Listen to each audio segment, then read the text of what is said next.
Ahí va. Ok, entonces estamos todos y Sí, todas. se te escucha, Ferro. Perfecto, buenísimo. Bueno, ahora sí, de vuelta, bienvenidos y bienvenidas. Esto es Introducción al Machine Learning, un curso que estamos con mi compañero, que tengo mucho gusto de presentar, el señor Agustín Alamano. Mi compañero es Martín Ferrarese.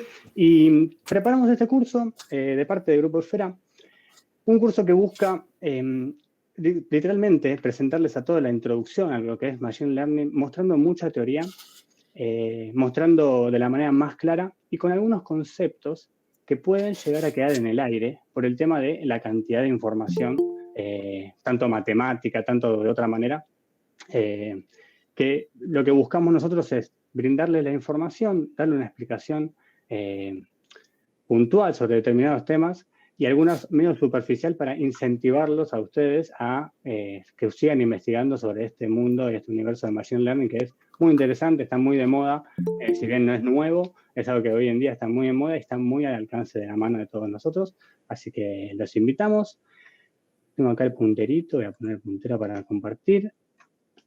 Vamos a hacer un repasito. Estos son los temas que hoy vamos a estar tocando, desde que es Machine Learning hasta distintos ejemplos. Y repito, bastante teoría. Recuerden que pueden desmutearse y preguntar en cualquier momento.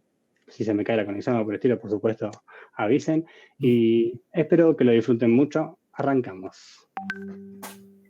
Bien. La pregunta de hoy, ¿qué es Machine Learning? Cuando uno comienza a googlear y comienza a buscar y se hace esta pregunta, le suenan todas estas palabras en la cabeza. Podemos compararlo, por ejemplo, con lo que es Voice Recognizing, Natural Language, que son otros de tipo de inteligencia artificial, y también suena cosas como aprendizaje supervisado, no supervisado, hay cosas con UX, hay un montón de cuestiones. Pero antes de hacernos esta pregunta, nos tendríamos que preguntar, por ejemplo, ¿qué entendemos por inteligencia artificial? Bien, para nosotros, inteligencia artificial va a ser un sistema capaz de imitar un comportamiento inteligente. Y hay que recalcar esta parte importante, imitar comportamiento inteligente. Porque uno cuando se comienza a hablar de inteligencia artificial, comienza a sonar cosas como sistemas que son conscientes o inconscientes. Para nosotros es más sencillo, es un sistema capaz de imitar un comportamiento. Bien. Entonces, se pueden dividir en dos grandes grupos. Tenemos las inteligencias débiles, capaces de realizar una sola acción, que puede ser, por ejemplo, un robot que camina, y él nomás va a poder caminar. Y después tenemos el otro gran grupo, que son las inteligencias fuertes, capaces de realizar más de una acción a la vez. Por ejemplo, si yo a un robot que camina, le pongo una pelota adelante y lo va a querer patear, no la va a poder patear. ¿Por qué? Porque no va a ser capaz de hacerlo, porque es clasificado como una inteligencia débil. Inteligencia fuerte, sí. Entonces, ¿puede pasar esto? No, porque justamente no hay ningún tipo de registro hoy en día sobre inteligencias fuertes. O sea, todos los intentos que existen hoy en día para intentar generar este tipo de inteligencia en realidad son redes neuronales que administran otras redes que hacen cada una tarea sencilla, pero una se comprobó matemáticamente que una sumatoria de redes fuertes o inteligencias débiles no hacen una inteligencia fuerte. Así que de momento Terminator no va a ser posible. Muy Bien. Todo esto es, entonces, para nosotros Machine Learning sería un sistema capaz de aprender a imitar. Perfecto. Bien, entonces tenemos el concepto de Machine Learning, vimos un poquito también lo que es inteligencia artificial, pero a todo esto, Agus, esto aprende con magia, calculo. No, claramente no. Son matemáticas, muchas matemáticas. Muchas matemáticas, así que agárrense fuerte. El que sabe mucho de esto, buenísimo, la va a pasar bien. El que no, va a tener que repasar un par de temas. Pero está bueno entender esto y entender que efectivamente, si estamos hablando de que son máquinas que aprenden a imitar un comportamiento, entonces justamente tenemos que hablar de los métodos de aprendizaje. Podemos diferenciar entonces, antes de ir en profundidad con un ejemplo, podemos profundizar que hay 3 métodos de aprendizaje y que los métodos de aprendizaje en verdad no es que son 3 maneras distintas de aprender, de enseñarle, mejor dicho, a la máquina porque son 3 vías distintas de hacer lo mismo, sino que efectivamente los distintos métodos de aprendizaje tienen distintas aplicaciones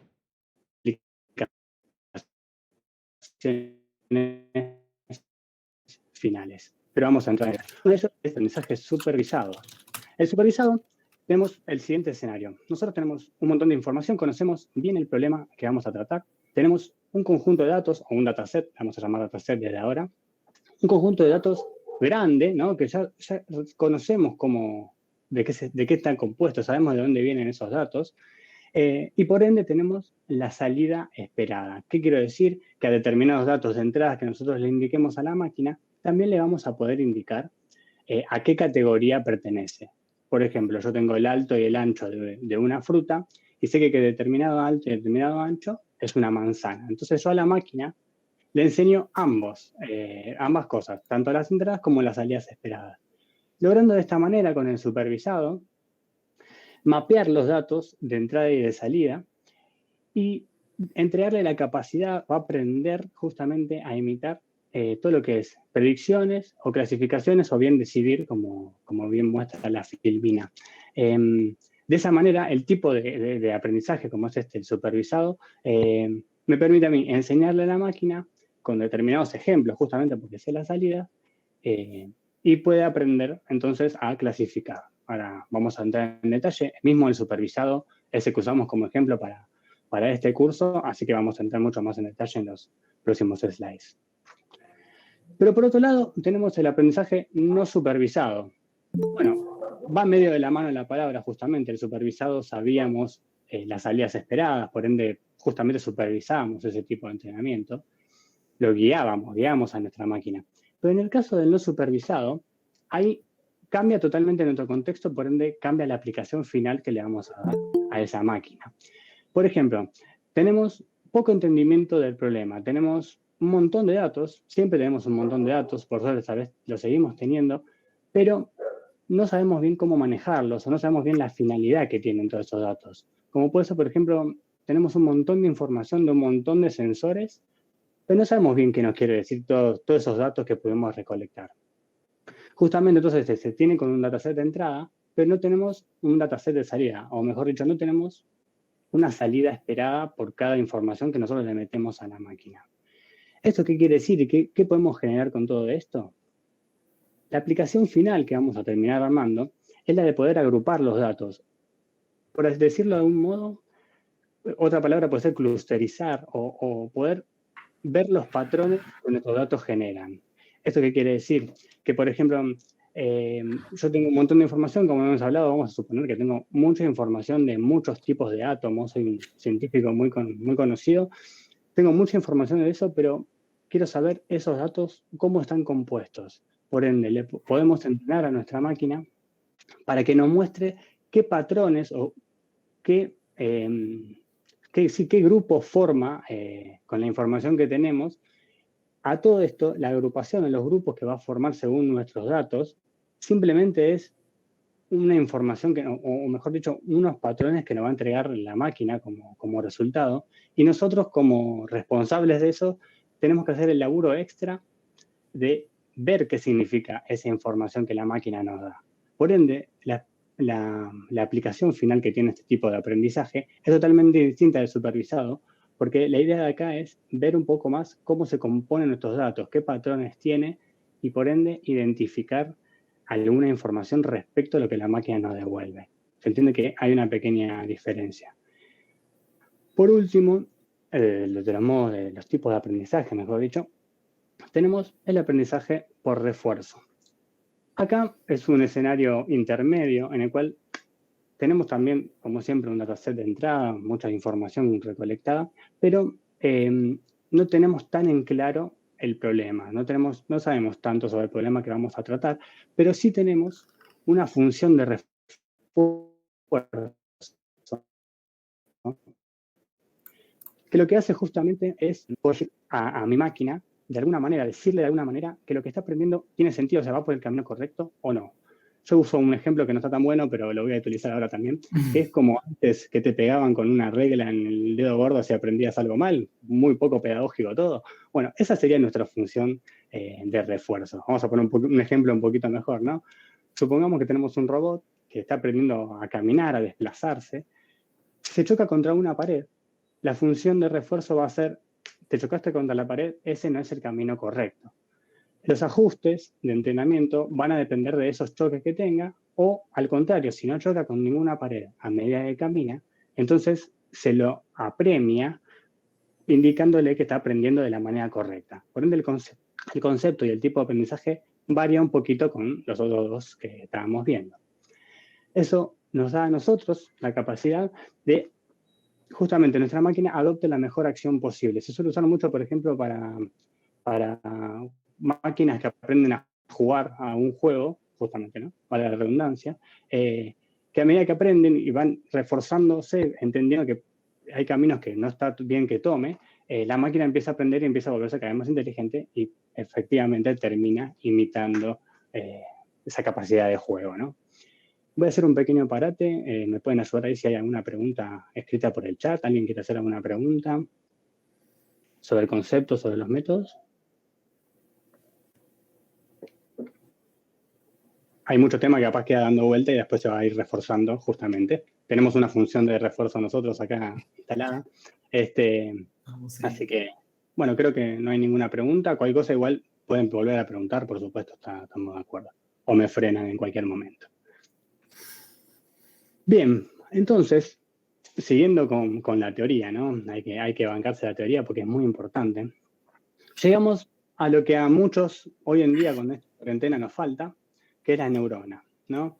La neurona, no sé, vamos a poner un poquito de biología acá, pero la neurona es efectivamente la neurona del humano, ¿no? La neurona que tenemos nosotros en nuestras cabezas, que no deja de ser una célula viva, se la presento, es una célula viva la neurona, capaz de producir lo que se llama sinapsis, que por una diferencia de potencial eléctrico se comunica con otras neuronas, también puede formar uniones con muchas otras neuronas, y bajo este concepto podemos destacar 4 propiedades de la neurona humana que nos van a servir a nosotros para formar nuestras redes neuronales en esto que llamamos Machine Learning, ¿no? Que es una de las maneras.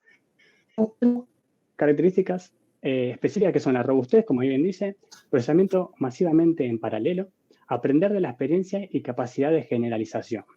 Aunque no lo crean, nuestras neuronas, todas las que tenemos en nuestra cabecita, efectivamente logran estas 4 propiedades que son las, y más, por supuesto, pero son las que nos interesan a nosotros para poder pasarlas a una red neuronal programada, para que la máquina lo pueda entender.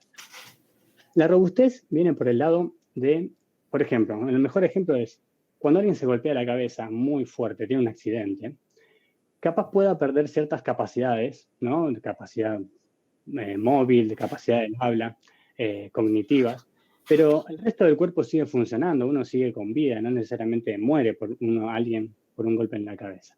Esa es la capacidad que tienen las neuronas de reorganizarse de tal modo que pueden mantener activas ciertas capacidades, ¿no?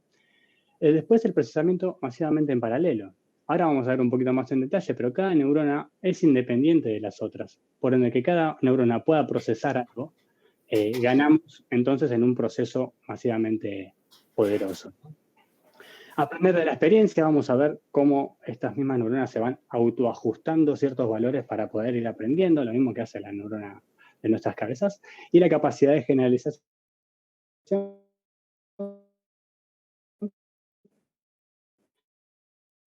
creo que vamos a entrar bien ejemplos, que tiene muy la mano con la pesa supervisada. Neurona, sí, señores, señoras, esto es una neurona real, por supuesto, o representada de alguna manera. Tengo acá, sí, el láser. Tenemos, no lo voy a aburrir tanto con la parte biológica, simplemente quiero que lleguemos a la analogía de cómo llegamos a una neurona biológica, a una neurona presentada para nuestras computadoras y que pueda entender de la misma manera, ¿no? Tenemos las dendritas, que va a ser la entrada de nuestra información, el núcleo, que va a ser el responsable de procesar esa información. Tengo un eco, si puede ser, no sé si es algo, capaz el audio. Me meteo. Gracias. Por la duda, capaz me escuchaba eso solo, pero... Repito, tenemos entonces las dendritas, que van por donde va a entrar la información, el núcleo, que es el que va a procesar, y después tenemos esta última parte que se comunica con las otras neuronas. Ahora, con esto en mente, justamente, ¿no? Vamos a pasar a explicar la neurona matemática. La neurona que la máquina va a entender, porque es algo que nos saquemos una neurona, se la peguemos al teclado, dudo que vaya a funcionar. La neurona entonces matemática es la siguiente. Qué linda imagen, por favor, ¿no? Si se acuerdan más o menos, voy a darles un pantallazo de vuelta. Esta era nuestra neurona biológica. esta es la matemática. Fíjense que simulamos las mismas partes. Tenemos esta parte en la cual está compuesto por las entradas que nosotros vamos a introducir a nuestra neurona. Recordemos que estamos hablando solamente de una neurona, todavía no de redes neuronales. O lo que también se puede encontrar en la biología como perceptrón, un perceptrón simple, que tiene las siguientes características en nuestra neurona. Tiene la entrada, esto por ejemplo es el alto, el ancho, la profundidad, el color, todos los datos que nosotros queramos meterle. Cada entrada o cada parámetro está directamente relacionado con un W. Un W es un peso, que es una multiplicación, ahora lo voy a mostrar bien la función, que le da la importancia a esa entrada o no. Obviamente, si algo lo multiplicamos por 0, podríamos decir que esta entrada no me interesa. Bueno, esos son los parámetros o los datos que la misma neurona va a ir entrenando y va a ir ajustando. Tengan en cuenta que el W, que son nuestros pesos, es lo que va a ajustar nuestra neurona. Tenemos después la sumatoria. Toda neurona tiene un umbral realizando una sumatoria por todas esas multiplicaciones de entrada por peso, que cuando supera cierto umbral se activa efectivamente, produciendo la sinapsis y comunicándose con las otras neuronas. Bajo estos conceptos pasados de la biología a la matemática, logramos entonces resumir a nuestra neurona en esto. Esto parece medio chino, pero en realidad, si lo leemos un cachito más, es prácticamente lo mismo que dije recién. Nuestro dato de entrada, vamos a poner el alto, multiplicado por el peso, por el nivel de importancia que le da la neurona. La sumatoria de muchos datos, justamente vamos a tener muchas columnas, vamos a tener muchos datos en general. Y todo esto activa una función, un F, que es lo que a nosotros nos va a importar y es que lo que nosotros vamos a terminar analizando en nuestra máquina, ¿no? Recuerden que lo aprendible por nuestras neuronas es este W, que es el peso. Pero siguiendo con el ejemplo de una neurona, por favor. Bien. Buenísimo. ¿Alguna pregunta hasta acá? Porque ahora vamos a tener un poco de tema. Buenísimo. Bien. Hasta ahora tenemos datos, neuronas, método de aprendizaje, pero bueno, ¿cómo funciona bien todo esto junto? Bien. Lo que se hace con Machine Learning es modelar. Bien. Con los datos que tengo, con los datos que voy obteniendo, yo voy a generar un modelo. Bien. Yo le puedo estar hablando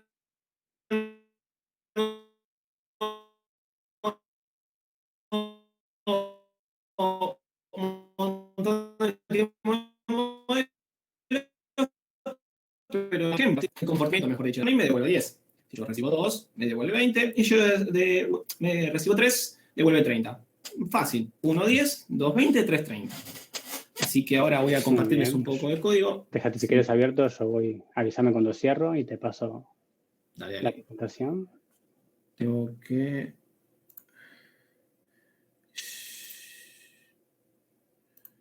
A ver, ¿te saco? Sí. Échame. Si no, yo lo cierro. Bien. Creo que ahí te he hecho, ¿ver? Dale. ¿No? Sí. Bien. Ahí todos ven la letra bien, porque si no se puede agrandar un poco mejor la letra del código.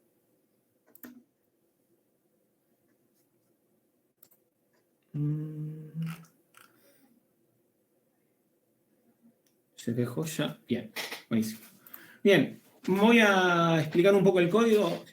Si algo no se entiende, por favor, frenenme y díganme. Bien. Lo que yo uso acá es Python con las librerías principalmente de TensorFlow y Keras.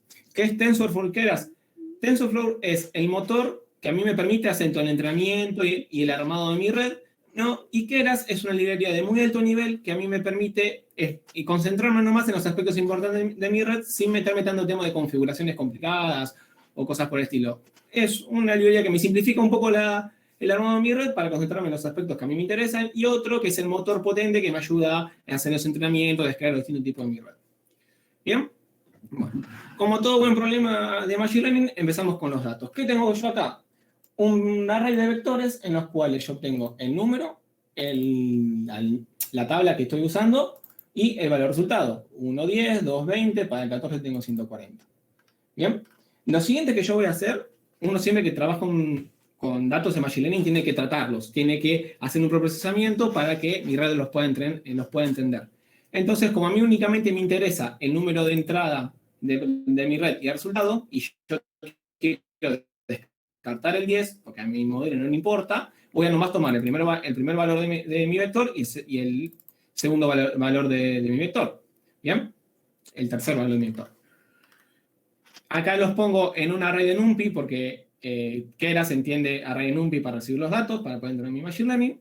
Y después voy a generarme un set de datos de prueba, con lo cual yo voy a testear qué tan bien predice mi red los números de la tabla del 10. Fíjense en que estos números de acá nunca están en este set de datos de acá, porque es importante que yo testee a mi red con datos nuevos que no estén en mi dato de entrenamiento. Te vamos a hablar más en detalle de eso, pero quiero que ya le vaya quedando ese concepto en la cabeza.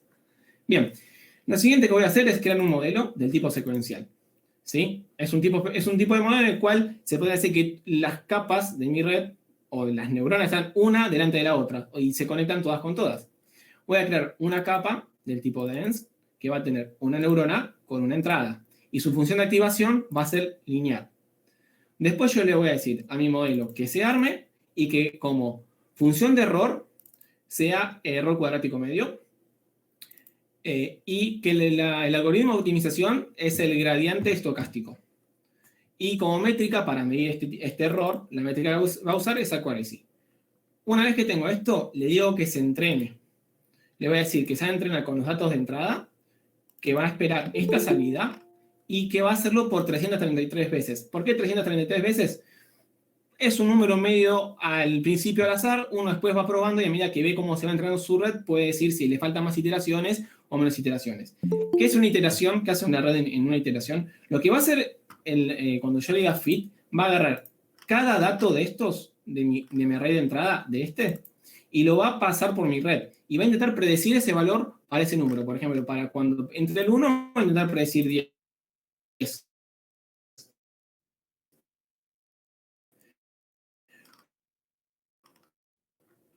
Con la función, a mi valor esperado, mi error va a ser menos. Entonces voy a tener una mejor métrica.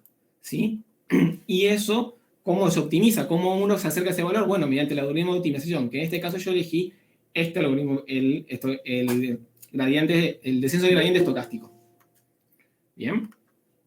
Después, lo que voy a decir es evaluar mi red para ver qué tan fiel es o no. Y lo siguiente que voy a hacer es predecir un par de valores para poder ver si en verdad estoy entrenando bien a mi red o no.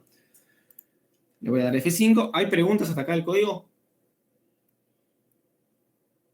No, buenísimo. Entonces voy a Hago una pregunta. Sí. Vos dijiste que el modelo era secuencial. Sí. No sé si después van a decir algo sobre cómo eligen el modelo para un determinado tipo de distribución de datos. Pero dijiste en un momento dado que el modelo secuencial básicamente representa una neurona al lado de la otra o de forma contigua, pero también dijiste que estaban conectadas todas con todas. Y eso me sonó sí, como lo que pasa es que no quiero entrar en un concepto que vamos a entrar más adelante, que es el concepto de capas. Gracias por preguntar. Lo que pasa es que en realidad el secuencial son capas, una delante de la otra. Que es una capa? Es una neurona debajo de la otra, así, y después hay otra capa delante, una debajo de la otra. Esto después vamos a hacer un gráfico bien cómo se conectan, y el secuencial lo que te permiten es armar redes full forward, o sea, todas conectadas con todas.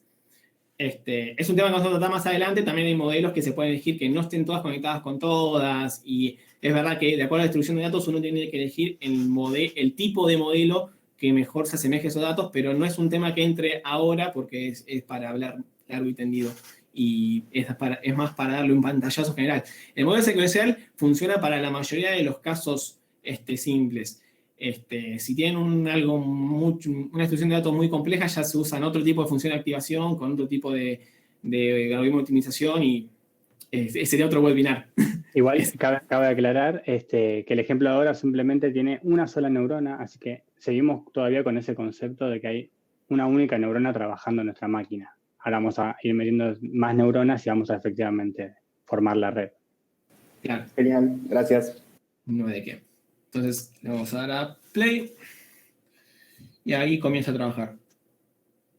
ahí está compilando todo el código y va a comenzar a entrenar. Van a ver que van a hacer unos mensajes de warning. Eso es porque lo que me está diciendo acá básicamente es, flaco, no tenés, vas a usar el microprocesador de tu máquina para entrar a la red cuando te conviene usar la placa de video que acabo de detectar que tenés, pero no la tengo configurada, así que no la puedo usar. Pero como ves una red sencilla, a mí no me importa que use el microprocesador de mi máquina, así que vamos a ignorar esos mensajes y ahí comienza a entrenar.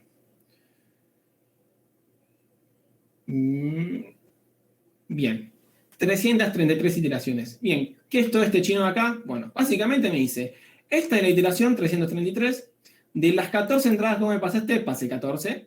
Tardaron 71 nanosegundos en ejecutarse todas las entradas que vos me diste. Tuve una pérdida del 0.0143% de error, por así decirlo. Y tuve un acierto del 100%. Esto es un poco contradictorio. Ahora también vamos a explicar por qué se mide así. De la métrica que vos me pasaste para medir, yo acerté el 100% de los casos. Y después te dice, mira, para todos los valores que vos me pasaste nuevos, yo predije estos datos. Ahí es donde yo tengo que mirar qué datos le pasé. Bien. Para testear dijimos que íbamos a pasar el 15, el 16 y el 17. Y efectivamente predijo bien porque me dio 150, 16 y 170. Bien. ¿Por qué acá me siguió dando un error de pérdida, que es en función a esta función de error? ¿Por qué? Lo que hace mi función matemática, mi neurona, es una función matemática que lo que intenta es aproximarse lo más posible a los valores que yo le voy pasando por parámetro. ¿Bien? Entonces, para estos valores que son cercanos a mi dataset, porque justamente elegí valores cercanos para que se vea bien, el 14, el 16, el 15, el 16 y 17, son valores cercanos, entonces la función va a estar bien. Ahora, si yo le paso 1.000.000, por ejemplo, no me va a dar 10 millones, me va a dar 9 millones, por ahí va a andar bastante cerca. Ahí es cuando uno después se entra en los valores que cuando ustedes entrenan neuronas o cuando ustedes entrenan redes, cuando ustedes le devuelven los valores, uno tiene que siempre interpretarlos y a veces tiene que jugar un poco también con los valores que da, porque estos son siempre aproximaciones. Uno igual siempre, después hay métodos para buscar bien cómo que se aproxima aún más y demás cuestiones, o que, como dijimos, aprendizaje por refuerzo, que me aproximo nomás una única función, porque a mí me interesa nomás ese tema y no los demás. Pero bueno, quería aclarar esto del error es justamente eso. Para estos valores cercanos funciona bien, para los demás hay que interpretar los valores. Lo siguiente que dice acá la consola es, imprimí un resumen de mi error que me dice, tu tipo de error es secuencial, ¿sí? De los cuales tiene una sola capa con una neurona, con un total de 2 parámetros entrenables. Tengo un total de 2 parámetros entrenables y entrené 2. Y los parámetros no entrenables son 0. Así que si hay dudas, respondo ahora, si no, seguimos con el ejemplo. ¿Se entendió? Bien. Dejo de compartir. Ferra.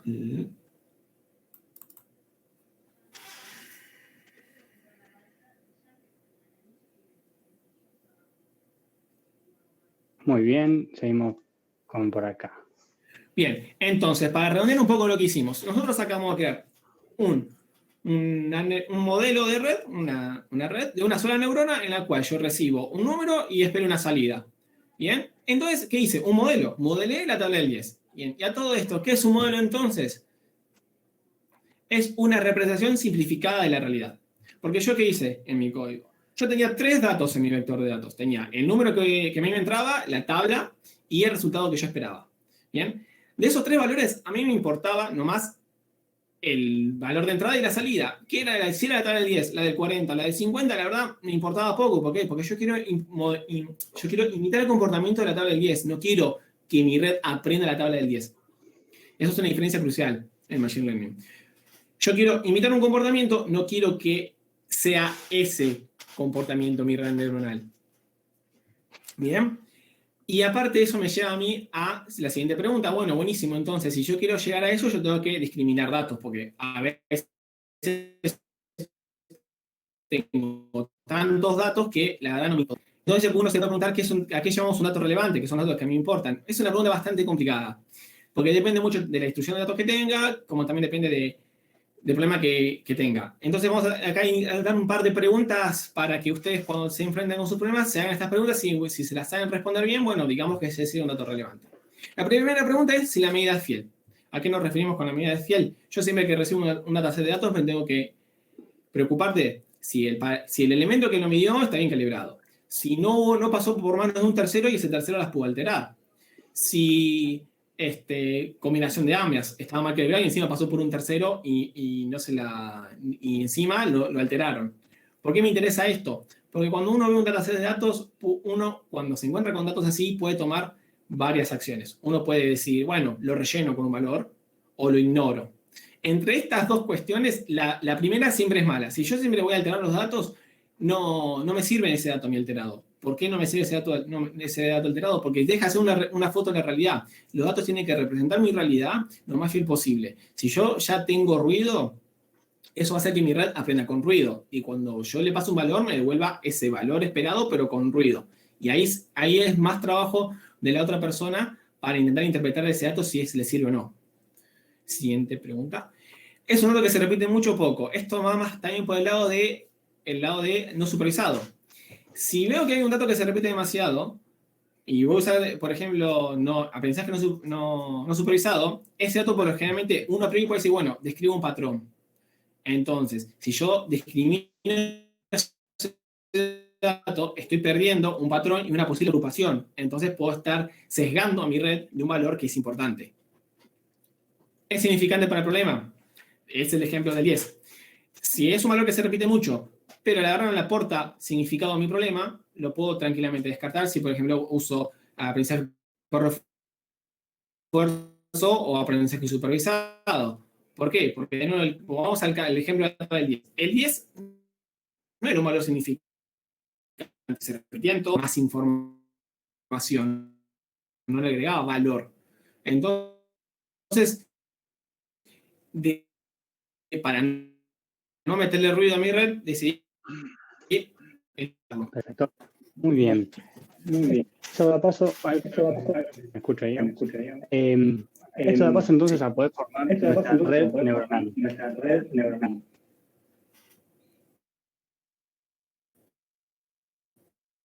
Me estoy escuchando. Perfecto. Entonces, ya estuvimos viendo todo muy abstracto, ¿no? Hasta el momento, porque estuvimos viendo que pudimos pasar una neurona biológica a una neurona matemática para poder reproducir en la computadora. Agus nos mostró cómo poder enseñarle algo a esa única neurona, pero ¿qué está haciendo esa neurona? Queda todavía medio en el aire, y efectivamente eso nos da pie a dos cosas. Primero, ver de alguna manera qué está haciendo esa neurona, y efectivamente ver cómo podemos, si eso ya alcanza, como vemos en lo que son las redes neuronales. Antes de seguir, porque todo está muy en el aire, calculo que yo por lo menos con la primera vez que vi todo eso me quedaba medio en el aire, me da paso a poder mostrarles lo siguiente. Lo que hizo Agus, obviamente igual si querés comentar algo aprovechemos, pero lo que hizo Agus en realidad fue lo siguiente. Tenía un dato de entrada, vamos a sacar tenía un dato de entrada que era el número, vamos a representarlo de alguna manera, una sola neurona, y la idea de esa neurona es activarse según la multiplicación de la entrada por el peso y su función de activación, realizar algún tipo de separación. En este caso, como están estos comandos, estos parámetros puestos, lo que va a hacer es una separación lineal para ver si efectivamente puede realizar esa clasificación. Puede decir, bueno, de esta raya para este lado vale tanto, de esta raya para este lado vale tanto. Si nosotros mostramos este ejemplo, fíjense que la neurona por sí sola más o menos intenta hacer una raya, medio ahí, medio raro, y efectivamente con este tipo de dataset, con este tipo de distribución de la información, ¿no? Imagínense que estos son ceros, estos son unos, y todo se separa entre 0 y 1. Fíjense que la red se porta bastante bien. Ahora, vamos a ver un problemita, que es justamente qué pasa con este tipo de distribución de los datos. Fíjense que mi neurona va a seguir trabajando con toda su potencial, pero no puede ni siquiera dibujar una raya en ningún lado porque no sabe cómo poder dividir esos datos. Si le damos un poquito más de información, vamos a agregarle el peso de algo como para tener un poquito más de data y vamos a volver a enseñarle. Fíjese que todavía no puede generar ni siquiera una línea, no hay manera de que pueda separar esto con una única línea. Para ver esto un poquito más en detalle, vamos a seguir con las filminas. Vamos a ir con lo siguiente. Está muy bien, ¿no? Perfecto. ¿Cómo funciona la red? ¿No? Efectivamente, las neuronas buscan nutrirse de los resultados, como dice acá, para generar nueva información. Las redes neuronales son efectivamente un conjunto de neuronas y eso nos da la pauta para entender lo siguiente.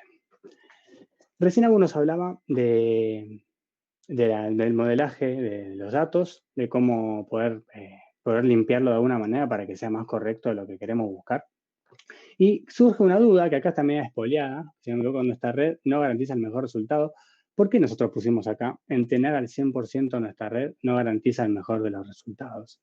¿Alguien se anima a hacer una pregunta o a decir por qué no es correcto pensar que si yo le enseño al 100% algo, nuestra red va a ser mucho más inteligente? Si alguien se anima a tirar un centro para explicarlo.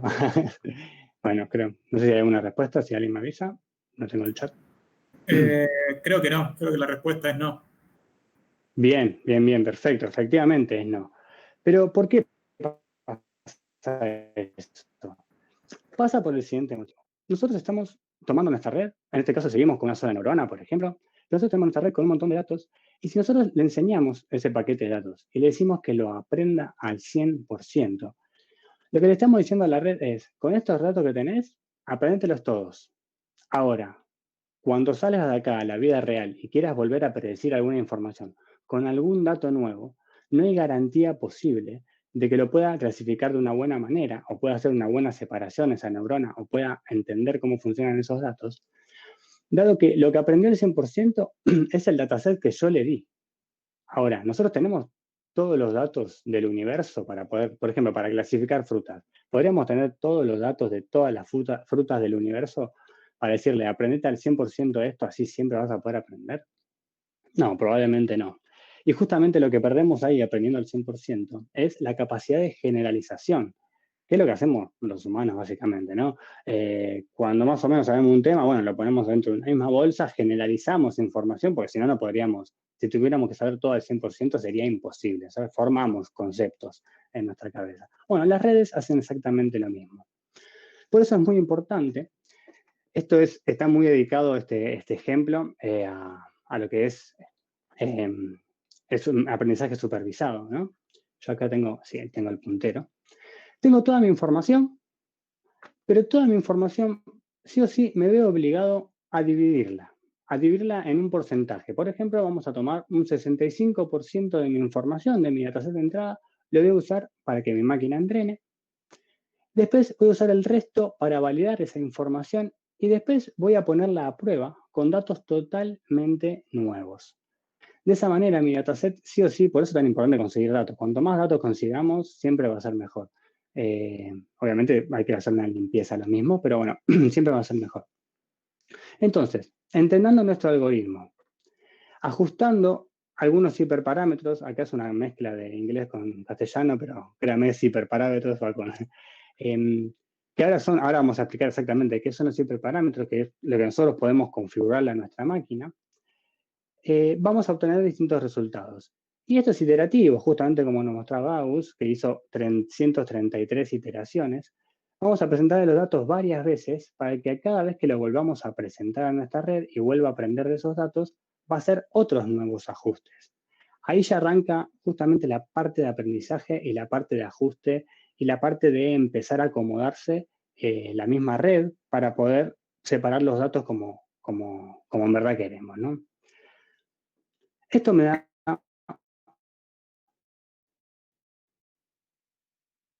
el paso siguiente, lo que es sesgo, que lo puse entre paréntesis bias porque es sesgo en inglés, pero en general para buscar cosas sobre Machine Learning es muy recomendable buscar las cosas en inglés por el hecho de que hay mucha más info. Y bias versus variance se ve mucho en Internet, por eso lo puse. Esto nos da la pauta de aprender este concepto. Si alguien hizo probabilidad o algo por el estilo, probablemente esto les resulte relativamente sencillo, pero voy a explicarlo de alguna manera, de la siguiente manera, ¿no? Nosotros tenemos nuestro dataset, nuestra información, está acá graficada con los puntitos rojos.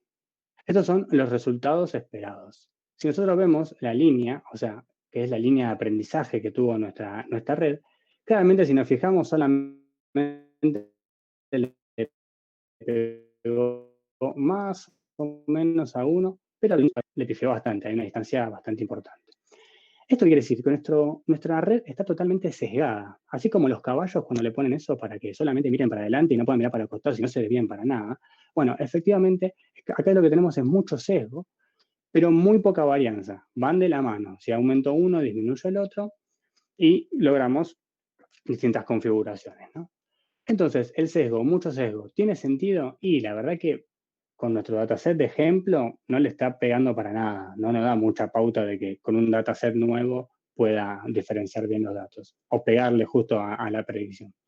Entonces pasamos al otro extremo. Bueno, le saco todo el sesgo y le aumento con toda la varianza. No es un número que nosotros ponemos, son modelos que aumentan la varianza, eso también lo vamos a empezar a ver un poquito. Bueno, ¿qué pasa? Nosotros aumentamos totalmente la varianza, entonces logramos entender cada diferencia que tiene nuestro dataset. Justamente, la varianza lo que hace es ser mucho más sensible a los datos. Entonces, cualquier pequeña diferencia que tenga un dato del otro, va a poder aprender de esa diferencia y de reconocerlos perfectamente al 100%. Fíjese que la línea acá va hermosa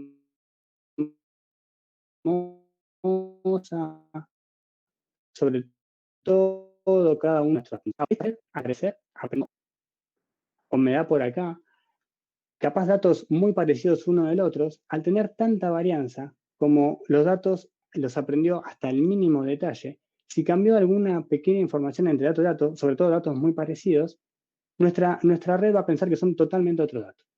Es como si te mostrara una persona con pelo y una persona con 2 o 3 pelos menos. Como tiene 2 o 3 pelos menos, aunque sea el hermano mellizo y sean hermanos, y puedo decir que son hermanos, para mí como tiene 2 o 3 pelos distintos, es totalmente distinto y no lo puedo reconocer. Lo ideal entonces, que es lo que vamos a apuntar siempre que armemos una red y la entendemos, es lograr efectivamente esto. Compensando de ambos lados, ¿no? La mitad de sesgo y la mitad de varianza. O sea, que tenga la capacidad, efectivamente, de no saber al 100% nuestros datos de entrada, sino que tenga la capacidad de poder generalizar. Que diga, bueno, no me sé todos los datos, pero sé que lo nuevo que viene lo voy a poder meter en esta bolsa y poder predecir de esta manera. En la oscuridad. ¿Alguna duda? Capaz, sin duda, capaz mucho del concepto. Nosotros vamos a compartir igual unos links muy interesantes que los explican de una mejor manera. Tampoco podemos pararnos en todos los conceptos porque merecen mucha charla cada uno de ellos, pero no queremos dejar de nombrarlo porque es muy importante. Si tienen alguna duda, se desmutean o alguien me avise si alguien escribió, no hay ningún problema. Pero siguiendo, vamos con lo interesante, ¿no? Hasta ahora estamos viendo solamente una neurona, nos falta más información. ¿Qué pasó? Vamos a una, no sé si es paradoja en la palabra, pero siempre me queda esa duda. Pero recién vimos que con la tabla del 10, o mejor dicho, una tabla de multiplicar, una multiplicación, la red con una sola neurona se portó muy bien y pudimos ver cómo hacía una raya perfecta acá en nuestro grafiquito, habíamos dicho esto, y efectivamente podía separar con una sola línea la información bastante bien, se pudo mover bastante bien. Ahora, ¿qué pasa si yo tengo, en este caso, el XOR?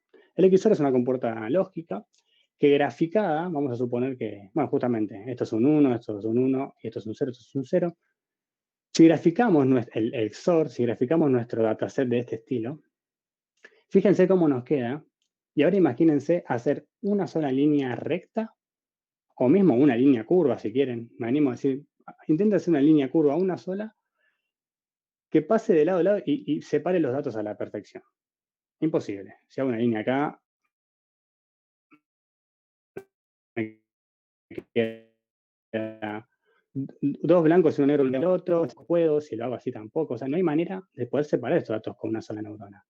Por eso, acá entra el concepto de red neuronal. Fíjense acá tengo el dataset que es igual que lo que mostré recién, es un XOR con 2 entradas, y si yo quiero separar todo con una sola neurona, no hay manera. y si le digo que aprenda con toda su información posible, empieza a hacer un montón de rayas intentando dividir esa información y no puede, no lo logra. Una neurona se vuelve loca, recae toda esa información sobre una sola neurona, entonces no puede trabajar. Esto me da la pauta, entonces, de que necesitamos meter más neuronas. Vamos con eso. Si me acompaña la cámara por aquí. Les presento, me parece que está muy chiquito, me avisan. Yo voy a poner un poquito más de amor ahí para que se vea un poquito mejor. Ahí vamos. Capaz ahora es muy grande, pero bueno, por lo menos para que tengan un balance. Recién Agus nos mostró un ejemplo en Python que me falta agregar algo de Python, después lo vamos a poner un poquito más en detalle. Nosotros también decidimos mostrarle un poquito de código en Java, que es otra manera de poder desarrollar este tipo de máquinas, que está bueno para que sepan que hay un montón de variedad y que la verdad que los ejemplos, aunque lo estamos viendo muy rápido, el código lo estamos viendo pasando por arriba, permiten eso, que depende del lenguaje que nosotros sepamos o nos queramos introducir un poquito más, vamos a poder hacerlo. Así que con Java está muy bueno porque también capaz es un poco más largo el código, pero es muy descriptivo también y no es tan difícil de poder aprenderlo. Bien, voy a mostrarle un ejemplo. Si me quieren frenar en algún momento, no hay ningún problema. Vamos a ver un ejemplo ahora. Ya vimos que con una red del tipo que mostró Agus, con una sola neurona, nos limitaba bastante, pero pudimos aprender. Ahora, si tenemos mucha más información y queremos algo más complejo, con una sola neurona no podíamos dividir la información como nosotros queríamos. Bien, le presento entonces al señor Java. Acá estamos usando esta librería que se llama Deep Learning for Shape, que es justamente lo que nos da muchos aspectos matemáticos, así como mostraba Agus, lo de las librerías que ayudan mucho también en Python, ¿no? Bien, ¿cómo me voy a basar a hacer esto? Si alguien ya está medio ducho con este temita del desarrollo, de la programación, ya pudo ver que este es mi dataset. Se lo voy a presentar a mi dataset acá en nuestro amigo el Excel. Nuestro dataset, vamos a poner acá, me faltó comentar lo siguiente. Este es nuestro dataset, por ejemplo, ¿no? Este es nuestro dataset de entrada. Esta es la información que nosotros le vamos a mostrar a nuestra querida Machine Learning. ¿Para cómo leemos estos datos? Bueno, esto es un archivo CBC, esto es un archivo con muchos registros separados por comas. Cada coma genera una columna, efectivamente. Y la separación de los datos es la siguiente. Lo primero que está antes de la primera coma es el label o la categoría, o, ¿saben? Sí, la categoría en la cual yo le voy a decir la salida esperada, ¿no? Y después tengo los datos XY, que van a ser mi dato de entrada. XY, que puede ser alto y ancho, por ejemplo, ¿no? La verdad que no hay ningún tipo de lógica en este sentido. Entonces, si leemos un dato, podemos decir que con los valores 634 y 681 de I, tiene que clasificarlo como 0, por ejemplo, ¿no? Y si vamos al otro ejemplo, porque tengo más de una categoría, si tengo una sola categoría, la verdad que no me sirve mucho la máquina. Le voy a mostrar abajo para que sepan que no miento. Este es el otro ejemplo, en el cual tenemos 238 de X y 296 de Y, y me da la categoría 1. Ya con esta información en la cabeza, volvemos al código. Acá tengo la siguiente información. Esto, así como está comentado y todo, lo vamos a compartir. Así que si quedó alguna duda o algo, lo podemos repasar, por supuesto, pero después lo van a poder ver mucho más en detalle y más tranquilos también. Lo que le digo automáticamente es, bueno, cargate la información, que es un CSV, como en este caso.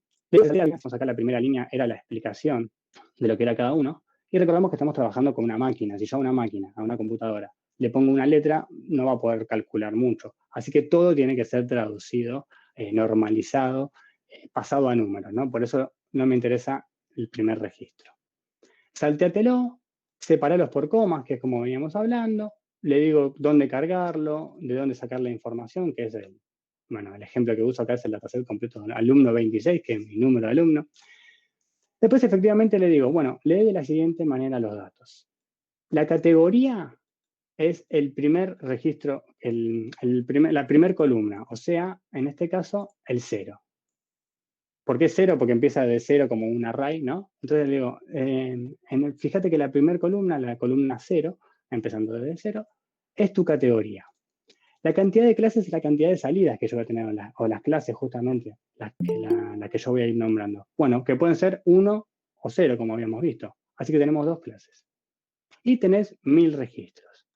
Perfecto. Yo acá empiezo a tomar la información, se la presento a nuestra máquina, le comento acá efectivamente que voy a usar el 65% de esos 1000 para entrenar y el resto lo voy a usar para testear. Esto es muy importante, lo que acabamos de ver. Armo los dos sets, el set de entrenamiento y el set de test.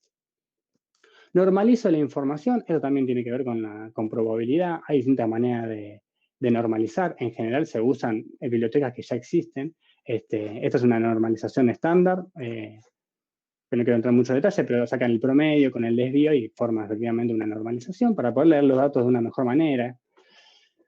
Y acá arranca la parte más interesante, que es la configuración de mi red. Yo le voy a decir que tiene 2 entradas. Efectivamente, como vimos, nosotros le vamos a presentar un X y una Y, que puede ser X1, X2, puede ser alto, ancho, lo que sea. Pero estoy mostrando 2 datos de entrada. Le voy a poner 5 neuronas en el medio, una abajo de la otra. Ahora le voy a mostrar un gráfico para que quede mejor expresado, ¿no? Esta es mi salida, que son la cantidad de categorías que teníamos, que era el 0, 1. La cantidad de iteraciones, que es lo que mostró Agus, acá yo lo voy a hacer 5000 veces. Y salteando un poquitito, para no estar tanto tiempo sobre esto, créanme, está armando nuestro modelo, efectivamente nuestra red neuronal, poniendo como entrada o como primera capa la recepción de esas dos datos, que era la X y la Y. En el medio de estas 2 capas hay una capa intermedia, que es la que va a tener las 5 neuronas, que es la que van a hacer los ajustes necesarios para ir aprendiendo, etcétera, etcétera. Y efectivamente, a lo último, el último layer, la última capa, va a tener la salida que era 2, que eran las 2 clases posibles que podíamos identificar en este problema. Como bien mostró Agus también, nosotros acá también tenemos una función de pérdida, que es lo que nos va a ayudar, mejor dicho, le va a ayudar a la máquina a saber cuánto se equivocó y por ende cuánto se va a ajustar. También lo vamos a ver en detalle. Acá efectivamente corre el modelo, lo inicializa, lo entrena y después lo evalúa. Repito, todo esto va a estar compartido, así que no nos hagamos mucho lío. Y para ganar un poquito de tiempo, yo acá ya lo corrí.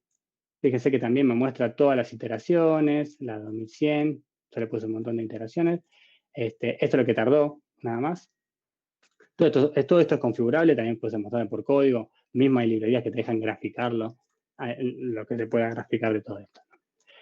Y por resultado, para tener una idea, usando el mismo puntaje que usó Agus, en mi caso tuve un aprendizaje de una precisión, por así decirlo, no es precisión, Aquaresis tiene otra definición, pero se puede medir como un 85%. O sea, en general, si yo le muestro cosas, le pifia un 25%, pero acierta, ahí está, eso es acierta, un 85%. Nuestra máquina está bastante bien, es un resultado claro, pero para mí es una buena cantidad de entrenamiento. Bueno, acá pudimos mostrar cómo poder manejar esto. Ahora, si volvemos al ejemplo gráfico, recuerden que estamos hablando del XOR, en este caso, como ejemplo principal. Vuelvo a poner mi XOR y ahora en esa capa oculta le voy a poner 5 neuronas con una entrada de X y de Y. Y antes, con una sola neurona, no podíamos hacer ni siquiera una linita. Y ahora miren. Acá, si no le cambio esto, tampoco voy a poder. Ah, es que se está muriendo. Esto, ¿me puede decir algo por qué es? Sí, cambié la función de activación. Creo que con Reru va a ir un poco mejor. Excelente. Fíjense cómo cambió. Ahora vamos a aplicar lo que es activación, que tanto cambio al final era importante tener otro tipo de activación. Sí, claro, por supuesto. Fíjense la magia que se logró hacer de este caso, ¿no? Tengan en cuenta que cada neurona lo que está intentando hacer es una separación. Si yo me paro el puntero sobre esto, esta página es espectacular. Si yo me paro sobre esta neurona, puedo ver la línea que está intentando dividir. Sobre esta otra línea, cada una intenta separar los datos de alguna manera. Y como todo esto es matemática, y está una neurona, en este caso porque es una misma capa, ¿no? Cada neurona o cada activación que tiene cada neurona se complementa con la otra porque hace un compuesto de funciones, todo esto es matemática. Por ende, la salida no es una recta sola, es la composición de 5 rectas distintas pasadas a gráfico, ¿no? En este caso, por supuesto, estamos pudiendo graficar porque estamos hablando en 2D. Ahora le voy a comentar por qué. Bueno, y efectivamente nuestro entrenamiento es mucho mejor. Acá pudimos entonces entender que con una red neuronal vamos a poder habilitar mucha más capacidad, ¿no? Efectivamente. Acá tengo el ejemplo de lo que le mostré recién. Tenemos un XMI, una capa oculta con 5 neuronas y las salidas posibles, que era 0 o 1. Nada, que dependiendo de los cálculos que hagan internamente, va a activar o una neurona, la neurona 0, o activar la neurona 1, diciéndome qué tipo de dato tiene.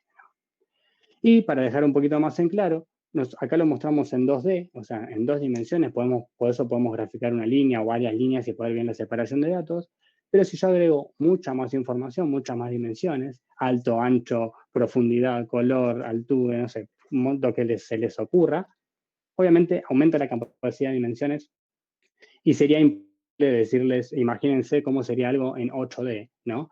Pero lo que ustedes tienen que quedar bien claro es que lo que intentan hacer toda la red neuronal es formar un hiperplano que sea capaz de poder separar esos datos. Por eso acá hay una explicación un poquito más linda de cómo podría ser el hiperplano. Muy bien, Agus. Bien, estaba hablando muteado. Bien, bueno, entonces, Perdón, hasta ahora vimos...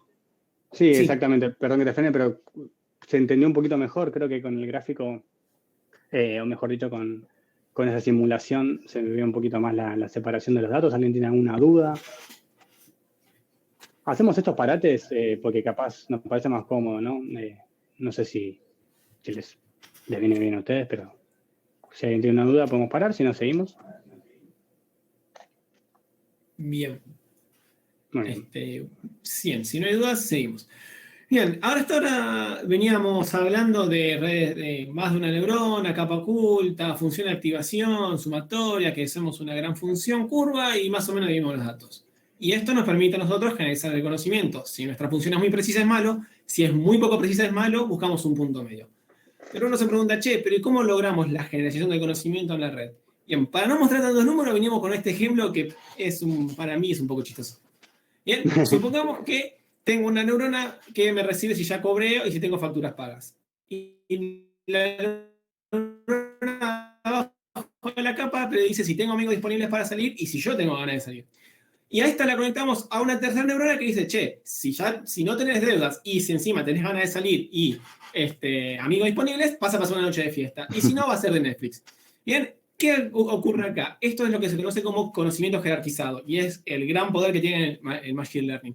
Es la capacidad de una red neuronal de poder construir conocimiento en base a la información procesada de las neuronas, de la capa anterior. O sea, una capa superior puede construir conocimiento nuevo gracias a que la capa anterior preprocesó información y generó un resultado. En base a ese resultado, la capa siguiente genera un nuevo conocimiento. Y así capa tras capa. Es también el gran poder que tiene Deep Learning detrás de todo esto, que uno a priori puede decir es como Machine Learning, pero con esteroides, tiene más capas nomás.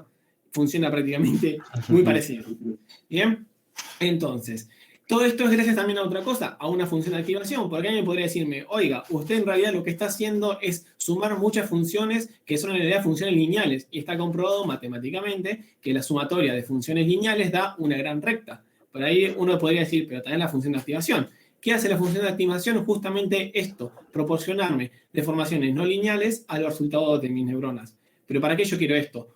Porque si no, mi red neuronal colapsa en una gran neurona. Si yo no tengo función de activación y conecto 100 neuronas, va a ser lo mismo que entrar una sola gran neurona, porque son una línea al cabo. Si ustedes ven, si sacamos a la F de la ecuación, por ejemplo, nos queda nomás la sumatoria. Y una sumatoria es una función lineal. Y sumar funciones lineales me da una gran recta. Y la recta ya vimos que no está bueno porque no me aproxima bien los datos. Pero una función curva, que es lo que me da mi función de activación, sí me aproxima bien los datos. Entonces es importantísimo saber elegir mi función de activación. Y uno se preguntaría, ¿qué función de activaciones hay? Por lo general, cuando uno busca, hay un montón, pero cuando uno busca se usan estas, de las cuales yo me quiero quedar nomás con las primeras 4. La última a mí no me interesa. Y uno se dirá, ¿por qué la última no me interesa? Si prestamos atención a las primeras 4, yo tengo la lineal, la sigmoidal logística, la tangente hiperbólica y la ReLU, que es la Schwarzschild Function, no sé cómo se pronuncia. Bien, y son funciones que van creciendo, bien, y que a mí me proporcionan lo que se llama aprendizaje que... ¿Cómo es? Aprendizaje escalonado no, es favorecen el aprendizaje. ¿A qué nos referimos con favorecen el aprendizaje? Supongamos que yo tengo un dataset que tiene valores entre -1 y 1 y yo quiero ir aproximándome de a poco a esos valores. Podría usar, por ejemplo, la tangente hiperbólica. ¿Por qué? Porque comienza muy cerca del -1 y va subiendo de a poco hasta el 1. Y eso a mí me permite que los resultados de mi neuronas estén dentro de esos valores y mi función de error los pueda ir aproximando de a poco. Bien, si yo, por ejemplo, quiero otro tipo de funciones en los cuales, por ejemplo, yo digo, mira, los valores negativos a mí en realidad no me importan, pero los valores positivos sí, entonces yo voy a usar algo más parecido a la ReLU, que es la última función, que si ustedes ven es recta hasta llegar al 0 y después del 0 despega y después tiene un techo. Eso se usa mucho también, por ejemplo, para problemas en los cuales yo quiero aproximarme nomás en los valores positivos de mi dataset y demás cuestiones. Si vemos la última función que está tachada, que es la función escalonada, justamente es un escalón. No me favorece el aprendizaje. ¿Por qué? Porque mis funciones van a estar saltando un valor a otro muy caóticamente y nunca se van a poder aproximar, porque para un valor me va a dar 0, para otro valor me va a dar 100, después voy a volver al 0, después voy a volver al 50. O sea, son saltos muy largos, entonces mi función no puede aproximar bien esos valores. Entonces mi red nunca va a tener una precisión que a mí me sirva. Nunca va a poder aproximar bien ningún valor que yo le pase. Entonces siempre se buscan funciones que cumplen estas características, como la lineal, la sigmoidal y demás cuestiones. Bien. Muy bien. ¿Alguna pregunta hasta acá? Perdón, Ferragni, te corto. No, por favor, está perfecto. ¿Se entendió lo de la función de activación? ¿Por qué es importante? O por lo menos se tiene una idea, porque también matemáticamente, yo quería confesar algo, pero ni Agustín ni yo somos matemáticos, así que claro, no lo sabemos a la perfección esto.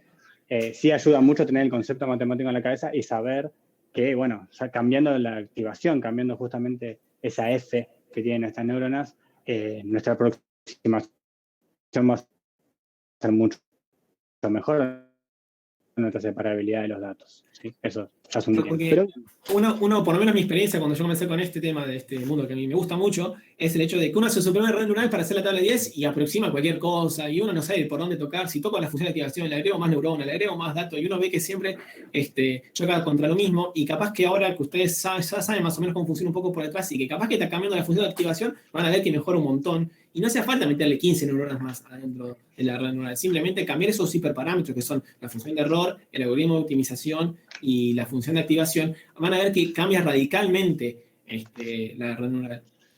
Así exactamente. Pero bueno, a todo esto hablamos un montón de cómo separar los datos. ¿Sí? ¿Hay preguntas?